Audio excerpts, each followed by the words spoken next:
안녕하세요. 공동체를 향해 죄를 성찰하며 여호와께 참회할 것을 촉구합니다. 오늘 본문은 예레미야애가 3장 40절에서 54절입니다. 40절. 우리의 행동을 살펴보고 점검하고 우리가 여호와께로 돌아가자. 세 개의 동사가 권고의 뜻으로 사용됩니다. 살펴보고 점검하고 돌아가자. 간곡히 백성들을 설득하는 예레미야의 의지가 들어 있습니다.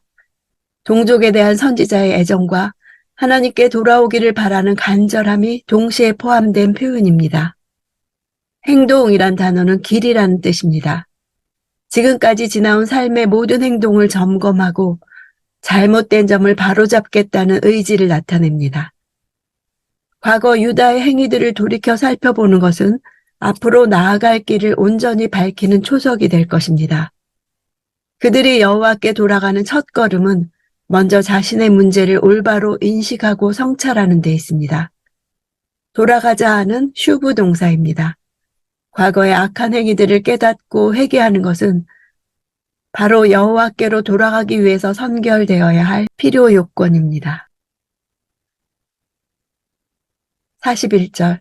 하늘에 계신 하나님께 우리가 우리 마음과 손을 들어 올리자. 원문대로 해석해보면 우리의 손에 우리의 마음을 입니다. 즉 우리의 손만 들지 말고 우리의 마음까지 들자입니다. 42절. 우리가 죄를 짓고 반역을 했으며 주께서 용서해 주지 않으셨습니다. 40절에서 말한 것과 같이 자신들의 행동을 살펴보고 점검해 보니 우리가 죄를 짓고 반역을 했다고 결과를 보고하는 것과 같습니다. 유다의 행동을 두 개의 동사로 묘사하고 이러한 유다를 향하여 하나님이 하신 일이 한 개의 동사로 묘사되고 있습니다. 주님은 경고하신 것처럼 죄 있는 자가 처벌받지 않고 지나가게 하지 않으시며 유다와 예루살렘의 재앙은 바로 그 증거입니다. 심판과 포로 생활의 현실이 현재 진행형이었던 만큼 하나님이 용서해 주지 않으셨다고 말하는 것입니다. 43절. 주께서는 진노로 스스로를 덮으시고 우리를 추적하셔서 인정을 베풀지 않고 살해하셨습니다. 하나님이 용서해 주지 않으신 결과가 나타나 있습니다. 6개 단어로 이루어진 짧은 문장 안에 여호와께서 하신 일이 4개의 동사로 표현되었습니다. 이것은 유다의 범죄와 반역에 대한 하나님의 분노가 얼마나 크고 실제적인지를 역동적으로 보여주기 위한 것입니다. 여호와께서 유다를 원수나 대적처럼 여기셨다는 말씀을 연상케 합니다. 추적하다는 군사적 추격의 의미를 나타내는 표현입니다. 하나님의 진노의 격심함을 나타내고 있습니다. 44절. 주께서는 구름으로 스스로를 덮으시고 어떤 기도도 통과할 수 없게 하셨습니다. 구름과 덮는 것은 둘 다 용서하시고 보호하시는 하나님의 임재를 표현하는 강력한 상징이었습니다. 언약궤에는 하나님이 속죄를 행하시는 덮개가 있었습니다. 하나님은 구름 기둥으로 길을 인도하시고 성막과 성전을 가득 채운 구름은 백성들에게 그들 가운데 계시는 하나님의 임재를 확인시켜 주었습니다. 예레미야는 이러한 상징을 역전시킵니다. 이스라엘을 원수로부터 지켜주던 구름은 이제 하나님을 이스라엘의 기도로부터 지켜준다는 역설, 그래서 그들의 기도가 주님께 이르지 못한다는 역설입니다. 47절. 두려움과 함정이 우리 위에 임하고 황폐함과 멸망이 닥쳐왔습니다. 두려움과 함정은 사냥꾼에게 쫓기는 동물의 공포심을 연상시키는 단어로서 바벨론의 침략과 포위 공격의 상황을 묘사하는 표현입니다. 황폐함과 멸망은 원수의 공격으로 마침내 유다가 멸망에 이른 처참한 현실 상황을 묘사하는 표현입니다. 원문으로는 우리 위에 임했다를 중앙에 두고 4단어를 각각 2단어씩 분리해 앞뒤로 배치해 대꾸를 형성하고 있습니다.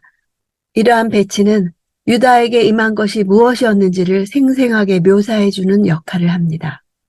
먼저 두려움과 함정이 유다를 앞서 기다리고 있음을 표현하고 결국 유다가 맞게 되는 황폐함과 파멸이 뒤따르고 있습니다. 원어로는 네 단어가 파하드, 파하트, 하쉐트, 하쉐베르, 발음상 거의 유사한 단어들의 조합입니다. 두 운을 통한 시적 운율을 적절히 사용해서 유다 백성들이 처한 상황을 보다 생동감 있게 묘사했습니다. 48, 49절 딸 내 백성의 멸망으로 인해 내 눈에서 눈물이 강같이 흘러내립니다. 내 눈에서 눈물이 쉬지도 그치지도 않고 흘러내립니다. 이 장면은 2장에서 딸 시온의 성벽에게 밤낮으로 눈물을 강물처럼 흘리라고 했던 것을 연상시킵니다. 여호와가 보시기를 간청했던 것처럼 이제 자신도 그렇게 할 것을 말합니다. 원문으로는 눈물이라는 단어가 없습니다. 단순히 눈이라는 단어만을 사용했습니다. 예레미야의 눈이 강을 흘려내리고 쉬지도 그치지도 않고 흘려내린다고 묘사합니다. 그치다라는 단어는 구약 성경에서 총 15번 사용되고 있는데 이곳과 예레미야서에서만 2번 눈물이 그치다라는 뜻으로 사용되고 나머지는 모두 멸망하다라는 뜻으로 사용되었습니다. 예레미야가 2번 이 동사를 눈물이 그치다라는 뜻으로 사용한 것은 그에게 눈물이 그치지 않는 것은 유다의 멸망과 함께 표현하는 동사이기 때문입니다. 즉 그에게 유다의 멸망과 눈물이 그치지 않는 것은 결코 나눌 수 없는 불가분의 관계에 있는 것입니다. 50, 51절 여호와께서 하늘에서 내려다보시고 바라보실 때까지 그럴 것입니다. 내 성읍의 모든 딸들로 인해 내 눈이 내 영혼에 고통을 줍니다. 예레미야는 눈물 흘리는 자신의 눈과 이를 보시는 여호와의 눈을 연결지어 이 눈물을 먹게 하실 여호와의 구원 역사를 바라는 간절한 소망을 나타냅니다. 하늘에서 내려다보시고 바라보심은 하나님께서 진노로 스스로를 덮으시고 구름으로 덮으신 행위와 상반된 표현입니다. 더 이상 진노하지 마시기를 기도도 통과할 수 없게 하신 일 또한 중단하실 것을 염원하는 간구입니다.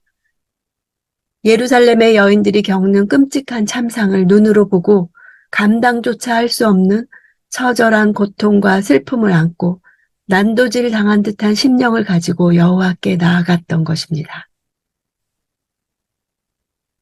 52, 53, 54절 이유 없이 내 대적이 된 사람들이 새처럼 나를 사냥합니다. 웅덩이에서 내 목숨을 끝내려고 그들이 내게 돌을 던졌습니다. 물이 내 머리 위로 넘쳐 흘렀기에 내가 말했습니다. 나는 끝이 났도다. 다시 자신과 유다를 동일시하여 바벨론 군대에 의해 사냥당하는 새에 비유하고 있습니다. 이유 없이란 유다가 아무 죄도 없다는 뜻이 아니라 유다와 바벨론 또는 에돔과의 관계에 있어서 유다가 바벨론에 아무런 잘못을 저지른 적이 없음에도 불구하고 바벨론이 잔혹한 만행을 저질렀음을 말하는 것입니다.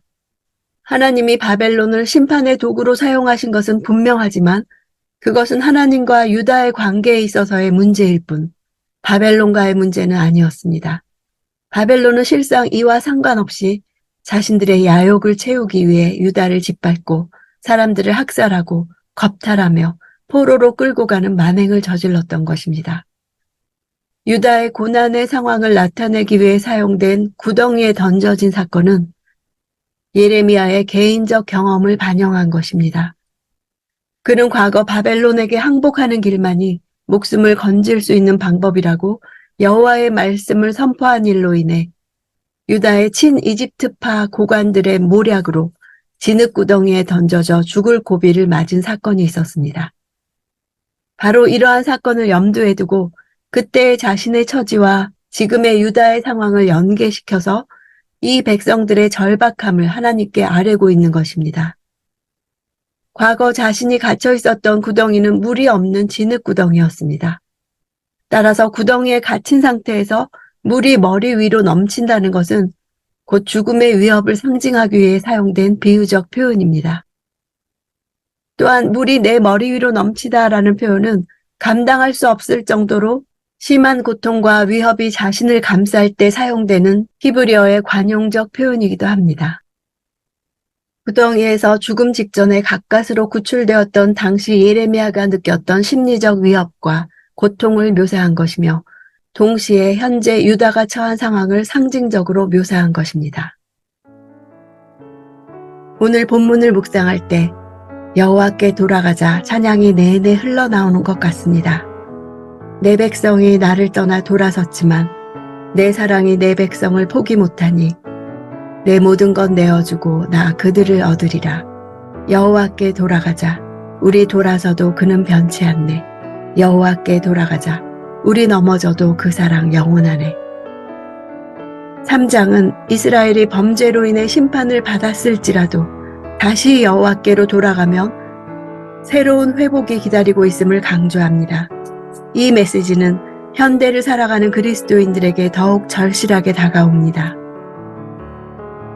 현대인들은 많은 발전을 이루었지만 육체적, 정서적, 정신적 아픔으로 여전히 신음하고 있습니다.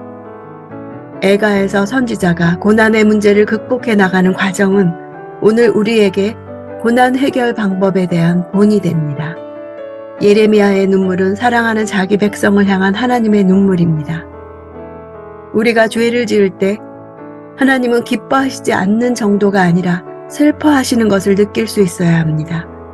내 안에 계신 성령님의 말할 수 없는 탄식을 느끼는 사람은 사랑하는 하나님의 마음을 아프게 해드리고 싶지 않은 마음으로 살 것입니다.